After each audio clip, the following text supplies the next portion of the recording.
Alors, dans cette vidéo, nous allons voir comment imprimer un document Excel. Donc ici, j'ai repris mon tableau et je vais vouloir l'imprimer sur du papier. Donc pour faire ça, on va venir dans l'onglet Fichier et on va cliquer sur Imprimer. Donc ici, on arrive sur l'écran de configuration pour l'impression. Vous pouvez voir ici qu'on a l'aperçu de à quoi va ressembler notre tableau dans la page qui va être imprimée. Donc là, on a un tableau qui est pas très grand, on n'a pas beaucoup de données, donc ça passe sur une page. Donc avant de vous expliquer toutes les options d'impression, on va voir ce qui se passe quand on a un plus grand tableau. Donc je vais revenir sur la page. Et ici, vous pouvez voir que à partir du moment où j'étais dans Fichier imprimé, on a une petite ligne en pointillé ici. Et là aussi, et si je descends dans mon tableur, normalement, on va avoir une ligne horizontale ici aussi. Alors en fait, ces lignes en pointillé délimitent les limites des feuilles A4, des feuilles papier sur lesquelles vous allez imprimer. Vous voyez ici que à partir du moment où je vais avoir des données soit ici ou soit un peu plus bas par là, par exemple, vous allez imprimer sur une nouvelle feuille.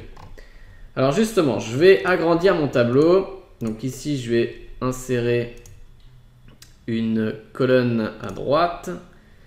Et là, je vais insérer des colonne à gauche et comme ça je vais pouvoir appuyer sur F4. Donc la touche F4, c'est la touche qui se trouve en général au-dessus de la ligne des nombres sur votre clavier. Vous avez toute une ligne de touches avec F, donc F1, F2, F3, F4. Donc là vous appuyez sur F4 et en fait F4 ça fait répéter la dernière action effectuée. Donc là par exemple j'appuie sur F4, ça va refaire ajouter une colonne à gauche.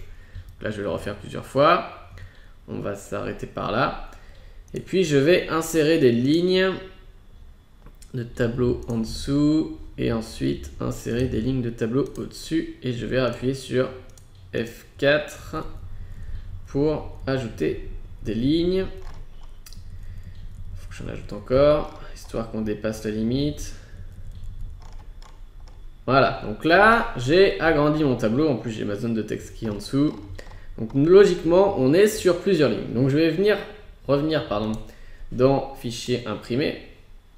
Et ici, vous voyez que du coup, mon tableau ne rentre plus sur une seule page. Puisque là, je suis sur la colonne 7. Et du coup, on m'a dit qu'en bas, 1 de 4. Donc ça veut dire que j'ai 4 pages. Donc si je clique ici, je vais avoir ma deuxième page. Donc on va avoir la fin du tableau en hauteur. Donc j'avais ma zone de texte. Et ensuite, on va avoir le reste des colonnes avec le reste des lignes de colonnes. Donc, c'est peut-être pas ce que vous voulez peut-être avoir votre tableau sur une seule page. Alors on va voir qu'il y a plusieurs moyens de faire ça. Donc premier moyen, on va venir dans Affichage ici et puis on va aller dans Avec saut de page. Le mode avec saut de page que quand on a vu dans les vidéos sur le zoom et la mise en page, on pensait que ça servait à rien, mais si ça sert un peu en fait. Donc, vous voyez qu'ici on a des lignes en pointillé, en bleu en fait, ce sont des lignes qui délimitent les limites de vos page papier. Donc là, vous pouvez voir qu'on a page 1, page 3, page 2, page 4. Donc là, sur la page 1, la feuille 1, on va imprimer cette partie ici. Sur la feuille 2, on va imprimer cette petite partie-là. Sur la page 3, on va imprimer celle-ci. Et sur la page 4, on va imprimer la dernière partie. Donc ce qu'on peut faire, c'est qu'on peut venir sur cette ligne de délimitation, là, la ligne de pointillé en bleu. Et puis, vous voyez que mon curseur a changé. C'est maintenant deux flèches qui partent dans le sens opposé. Donc je peux cliquer dessus, rester cliqué.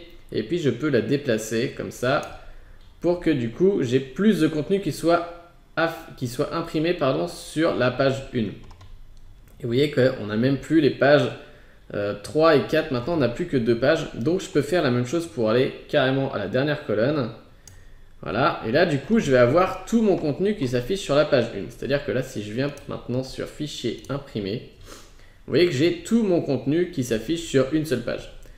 Alors, pourquoi ça fait ça? C'est juste qu'en fait, Excel a mis à l'échelle le tableau, il l'a rétréci. Donc ça veut dire que vos données seront moins grandes quand elles seront imprimées sur la feuille. Ce sera peut-être un peu plus difficile à lire ici. Ce qu'on peut aussi faire, on a encore un autre moyen. Donc je vais revenir ici. Et vous voyez qu'ici, on a mis à l'échelle 58%. C'est-à-dire que quand je suis passé de la ligne pointillée qui était là pour la mettre à la fin de ma colonne, il a mis à l'échelle mon document et il l'a rétréci de 100% à 58%. Donc là, vous voyez que si je augmente je retrouve ma ligne délimitation. Et si je la remets à 100%, vous voyez que je récupère mes pages 2, enfin 3 et 4 qu'on avait perdues tout à l'heure. Alors, si vous venez dans le mode mise en page, là on voit bien comment sont réparties les données sur les différentes feuilles. Donc là j'ai ma page 1, là je vais avoir ma page 3, et puis en dessous je vais avoir ma page 2 ici et ma page 4 ici. Donc vous voyez bien comment c'est réparti, et puis on vous affiche bien les marges du document. Donc, ce que vous pouvez faire, c'est venir ici sur mise à l'échelle et vous pouvez utiliser pareil l'échelle pour réduire la taille des données. Donc, vous voyez qu'ici, plus je réduis et plus j'ai de données dans ma première feuille et puis moins j'en ai dans ma deuxième feuille. Et puis, je crois que j'ai plus de feuilles 3 et 4. Voilà, c'est grisé, donc ça veut dire qu'elles ne seront pas imprimées. Donc, je peux réduire comme ça à 55% par exemple. Donc là, ce sera encore un peu plus petit que tout à l'heure, mais au moins, j'aurai toutes mes données. Alors, un autre moyen de faire, c'est on va remettre à 100% ici. Et puis, vous voyez ici qu'on a largeur automatique. Donc, je peux venir ici et puis dire que je veux que tout mon contenu soit sur une page, soit sur 2 pages, soit sur 3 pages, 4 pages, etc. Donc là, si je choisis une page, il va mettre automatiquement à l'échelle. Vous voyez qu'on récupère notre valeur de 58%, sauf qu'on ne peut plus l'éditer, pardon. Et on n'a bien qu'une seule page. Vous voyez que si je descends, et bien après ma page elle est grisée, donc ça veut dire qu'elle ne sera pas imprimée. Et les autres pages à côté sont aussi grisées. Donc j'ai bien tout mon contenu sur une seule page. Alors si je remets en automatique, et que je remets à 100%, dans l'autre sens c'est mieux. Donc je peux faire la même chose en hauteur. Vous voyez qu'ici on a plusieurs pages, parce que ça dépasse en bas. Donc si je fais la même chose, logiquement, j'ai récupéré toutes mes données, mais en hauteur. C'est-à-dire que je vais avoir plus que 2 pages, puisqu'on a rétréci en hauteur, mais les colonnes prennent encore plus de place. Vous voyez qu'il nous reste encore 4 colonnes. Donc là, je suis qu'à 81%. Donc voilà, vous pouvez jouer comme ça avec la taille ou les mises à l'échelle, les sauts de page. Donc ici, dans le mode saut de page, vous pouvez aussi jouer ici pour imprimer plus ou moins de données sur les pages en fonction de ce que vous avez besoin. Alors, dernier paramètre qu'on peut faire, c'est qu'on va revenir dans Fichier, Imprimer. Et ici, dans la dernière option, on peut cliquer sur Ajuster la feuille et la page. Et là, il va mettre à l'échelle pour nous. C'est exactement la même chose que les autres fonctions, sauf qu'il le fait directement dans l'écran imprimé. Mais alors, maintenant qu'on a vu tout ça, je vais remettre en pas de mise à l'échelle, comme ça je vais récupérer mes 4 pages. Ça va me permettre de vous expliquer les différentes options qu'on vous propose. Donc ici, bouton imprimer, donc c'est pour lancer l'impression. Copie, ça va être le nombre de fois que vous voulez imprimer votre document. Donc là, je vais l'imprimer qu'une seule fois pour l'instant. Vous pouvez évidemment soit rentrer un nombre dans la case, ou soit utiliser les petites flèches pour augmenter de 1 à chaque fois, ou baisser de 1. Donc là, je vais garder 1. Ensuite, imprimante. Donc on vous demande sur quelle imprimante vous voulez imprimer. Donc ici pour moi, mon imprimante s'appelle Browser MFC J6910DW. La vôtre s'appelle sûrement, la vôtre a sûrement un autre nom. Vous avez peut-être plusieurs imprimantes, donc il faudra choisir sur laquelle vous voulez imprimer. Dans le doute, choisissez toujours la première, celle qui a le petit check vert ici. Sachant que moi, les autres, là, un fax, donc en fait, ça fait partie de mon imprimante et je m'en sers jamais du fax.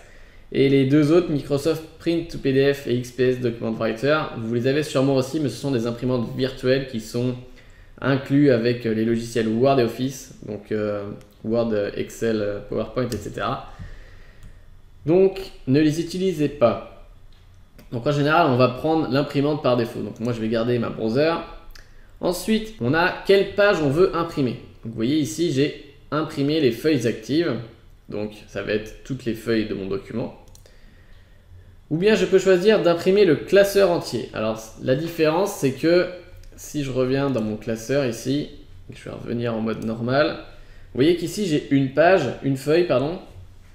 Mais je peux en ajouter d'autres dans mon classeur. Là, je clique sur plus. Et donc, ça veut dire que je peux aussi mettre un tableau de données ici, si je veux séparer entre plusieurs feuilles. Et puis, je peux en ajouter encore d'autres. Donc, quand je vais venir dans Fichier, Imprimer, j'étais sur quelle page? Feuille. Je vais revenir sur la feuille 1. Fichier, Imprimer.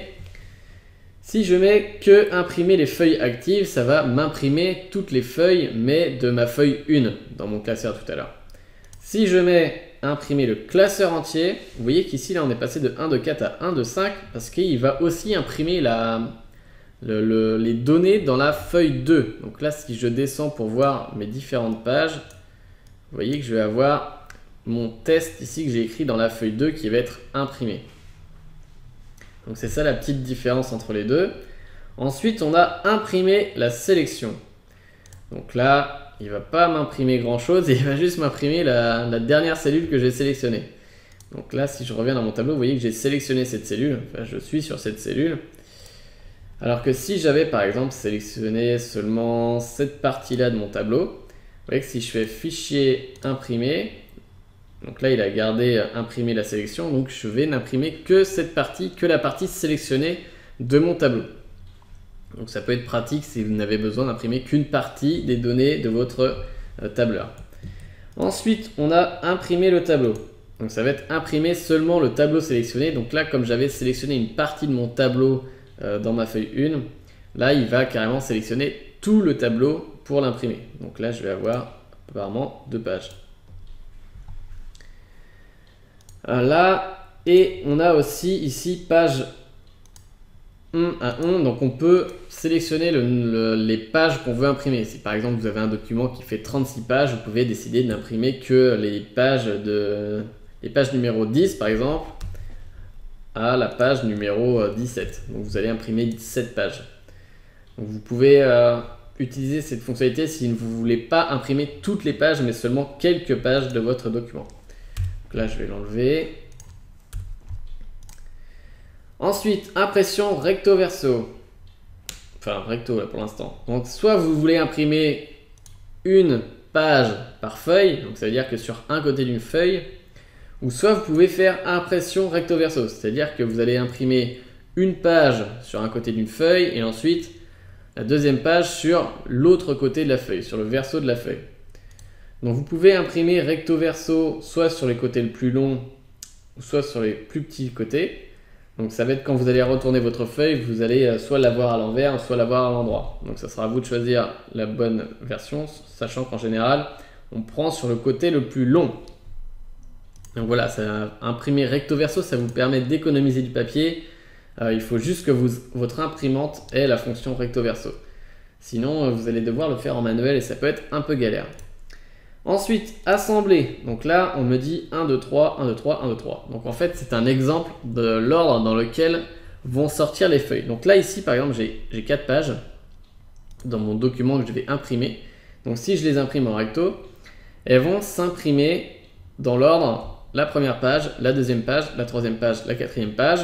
Et puis si je décide d'en imprimer 2, par exemple, 2 fois mon document, donc je vais d'abord avoir la première page, après la deuxième page, ensuite la troisième page, ensuite la quatrième page, et puis je vais réimprimer la deuxième copie dans le même ordre. Donc la première page, la deuxième page, la troisième page, la quatrième page. Par contre, si je choisis non assemblé, je vais imprimer 2 fois la page 1, ensuite 2 fois la page 2, ensuite 2 fois la page 3, et ensuite 2 fois la page 4. Donc voilà, c'est simplement l'ordre dans lequel sortent les pages quand vous imprimez. Donc ça n'a pas vraiment d'importance si vous ne faites qu'une copie, mais ça peut avoir son importance quand vous faites plusieurs copies. Je vais remettre à 1 ici. Ensuite, orientation portrait, ça va être dans quel sens de la feuille vous voulez imprimer vos données. Donc là, portrait, c'est ce sens-là. Et puis, paysage, pardon, ça va être ce sens-là. Donc là, vous voyez que du coup, mes données apparaissent plus grandes puisqu'on va imprimer dans le sens le plus long de la page, la feuille. Donc, on verra en plus grand. Par contre, les données seront découpées d'une autre manière. Vous voyez qu'on n'a pas la même chose. Si je remets en mode portrait, vous voyez que là, j'ai plus les mêmes. Il me reste plus que 2 colonnes. Je vais remettre en portrait. Ensuite, on a sur quel type de feuille vous allez imprimer. Donc en général, on imprime sur des feuilles A4. C'est la taille de feuille standard qui fait 21 par 29,7 cm. Vous pouvez aussi décider d'imprimer sur un autre format de feuille. Donc moi par exemple j'ai une imprimante A3 qui me permet d'imprimer sur des feuilles qui sont 2 fois plus grandes que les A4. Donc pour A3, A4, A5 ou même B4, B5 c'est à peu près toujours le même Le même principe, A4, donc c'est le format de base standard que vous avez là. A3, ça va être 2 fois plus grand que A4, donc vous pouvez mettre une autre feuille A4 collée ici à côté et ça fait le format A3. Et A5, ça va être la moitié d'une feuille A4, donc vous n'allez avoir que cette partie-ci par exemple. Voilà, donc en général, vous laissez A4, ça sera très bien. Ensuite, marge. Donc vous pouvez définir les marges. Donc là, on a des marges normales qui sont quand même assez larges. Vous pouvez décider de mettre des marges soit plus larges encore. Donc si je clique dessus, vous allez voir que ça va encore changer. Ça va rétrécir un peu. Parce qu'on va avoir plus de marge ici, sur les côtés. Ou des marges plus étroites. Du coup, les marges seront réduites ici par rapport aux marges normales. Vous voyez que là, on en a un peu moins. Ou bien vous pouvez définir des marges personnalisées. Ici, vous pouvez définir les marges que vous voulez en haut, à gauche, à droite, en bas, etc. Donc là, je vais laisser marge normale. Et puis ensuite, pas de mise à l'échelle. C'est ce qu'on a vu tout à l'heure. Donc on peut soit ajuster tout le contenu à une seule feuille. Dans ce cas-là, ça va être en plus petit ou en plus grand. Si vous n'avez qu'un petit tableau, si on avait laissé le petit tableau original, le tableau se serait agrandi. Donc ensuite, on a ajusté toutes les colonnes à une page. Donc là, on nous dit réduire l'impression pour faire une page en largeur. Donc là, ça veut dire que toutes mes colonnes vont rentrer dans une seule page. Donc là, ça fait exactement la même chose que l'option précédente, mais bon, ça dépend des tableaux. Et ajuster toutes les lignes à une page. Donc là, c'est réduire l'impression pour faire une page en hauteur. Donc là, par exemple, on n'a pas la même chose. C'est-à-dire que là, en hauteur, on a agrandi de telle sorte à ce que toutes les lignes rentrent dans la page. Mais par contre, comme j'ai plus de colonnes en largeur, on va avoir une autre page avec mes colonnes qui prennent un peu plus de hauteur. Voilà, donc vous avez pas mal d'options pour imprimer votre document. Donc là, je vais cliquer sur imprimer et ça va lancer l'impression sur mon imprimante. Bon là, évidemment, je l'ai éteint, donc ça ne va pas s'imprimer, mais dans la logique des choses, c'est comme ça qu'on fait. Donc juste avant de finir, je vais vous parler d'une petite option. Donc c'est dans l'option mise en page, vous avez une option qui s'appelle imprimer en dessous de quadrillage ici. Donc ça vous permet d'imprimer les traits entre les lignes et les colonnes pour améliorer la lisibilité de la feuille. Donc, en gros, vous allez imprimer le quadrillage qui est déjà présent par défaut. Vous voyez que là, si je clique dessus, que je reviens dans Fichier, Imprimer, vous voyez que là, désormais, on a le quadrillage qui s'affiche autour de mon tableau. Que si je vais dans les autres feuilles, vous voyez qu'on a toujours le quadrillage. Donc là, ils appellent ça une aide visuelle. Après, ça dépend du type de document que vous voulez imprimer. Vous pouvez en avoir besoin ou pas. C'est selon vos préférences. Dernière chose avant de terminer, ça va être le raccourci clavier pour aller directement sur imprimer. Donc là, je vais avoir besoin du clavier visuel. Voilà. Donc pour imprimer, vous appuyez sur la touche CTRL ici ou la touche CTRL ici, c'est la même chose. Et puis vous appuyez sur la touche P. Et normalement, c'est mieux quand j'ai mon document. Et vous allez arriver dans l'écran imprimer. Voilà, donc CTRL et P. Donc voilà, c'était à peu près tout ce que j'avais à vous dire sur la fonctionnalité impression. Donc on se retrouve dans la prochaine vidéo.